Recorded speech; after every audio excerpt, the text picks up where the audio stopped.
there's the redundancy theory of truth, which I find to be correct. You can call it disquotationalism, deflationism.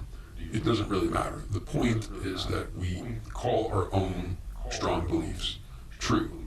Now, this isn't a trivial empirical fact. The point here is that true has no deeper meaning. Truth is not a deep property of statements. It's a noise, it's a mark we use to endorse or express our own belief. But because we use this word, we bark this word true, we can come to think of it, we can come to mystify this thought sound, this noise, as some profound property of certain statements. And this connects to dualism, and you basically have the idea that the pure meaning that somehow rides the spoken sentence as its vehicle mirrors, corresponds to somehow this far away substrate reality. So, to put it a little bit aggressively, but also playfully, it's the mystic Kool-Aid of our era, right? Truth and objective reality. Now, this is not at all an anti-scientific point. This is a scientific point. So I love Heidegger, but I also love the logical positivist and thinkers like Ernst Mach and William James. So science as the pursuit of truth, this is a theological notion. Science is something like the pursuit of better beliefs. It's an ethical structure. I think Popper, when he discusses the rational tradition, that he's good on this. You can say that science is something like a second order or meta belief about how first order beliefs should be handled socially. There are other good thinkers on this, Habermas, Karl Otto Appel. But to be scientific is to treat other people a certain way and to treat your own beliefs a certain way in relation to other people. So the idea of science as the pursuit of truth, with a capital T, well, there's the idea that there's one right belief, right? The truth is one. And you can see the echo of monotheism here. The truth is what God believes. The truth is what the single ideal believer believes.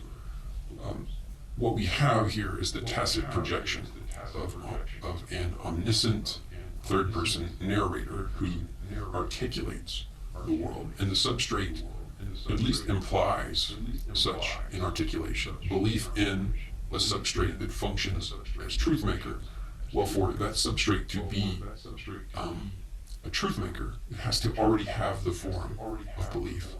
For how else can beliefs mirror the substrate, unless the substrate is already somehow in the form of belief? So it is in the form of the ideal believer's belief. Now, Heidegger likes the word truth, and I like the way he uses it, but because I'm in English and I'm influenced by logical positivist, I try to stick with the word belief. Now, I think that Heidegger was a kind of relativist. He discusses relativism in his early lectures. He says that anxiety in the face of relativism is anxiety in the face of philosophy. Relativism is kind of a scary word. I don't think, here's the thing, if you deny objective reality, if you deny truth, you are not saying that the truth is, there is no truth. You are saying that you don't think the concept is substantial. You don't think that people have given a substantial definition. You think it's pretty much an empty, mystified sound. So you're presenting what you understand yourself to be your own situated belief. This is your own risky, situated explication or demystification of truth. So it's not like you're still trying to sneak in and be in the club of the objective truthers. You're trying to point at the hole, the void at the center of that game. And you're not at all saying that all beliefs are equal. That's what people project on relativism. And it's not a term that I wear on my sleeve. I prefer to talk about perspectivism.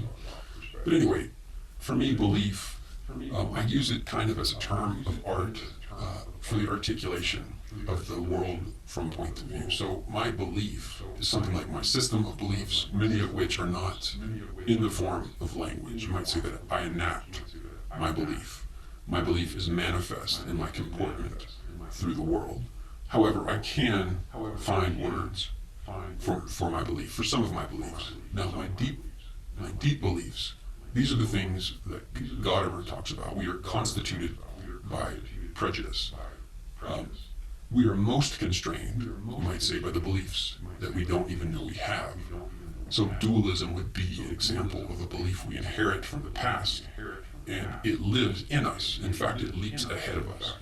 So Heidegger's book, The Concept of Time, it's like the first version of Being in Time. It's about 100 pages. But he talks a lot about Dilthey and York, and really focuses on the historicity of language and belief. He's not really zoomed in on consciousness hyphen being hyphen presence issue. I mean, he addresses it, but he doesn't open with a grand manifesto about it.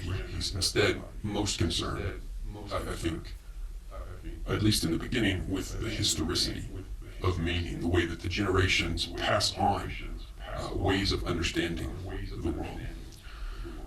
So he also, of course, in his early work, talks about how the life world is already significant. It's not that language gives the life world significance. It's because the life world is already significant that we can fit marks and noises into our comportment, into our life in the world with one another. So my belief, the way that I like to use it, it's something like a liquid dynamic web of beliefs. It's my sense of the world, which is constantly being updated. So we might talk of the world as a contexture. So a context and a texture. It's a very rich contexture, and we can only thematize this or that piece of it. So Heidegger, when he talks about the equivalent nexus, this would be part of that.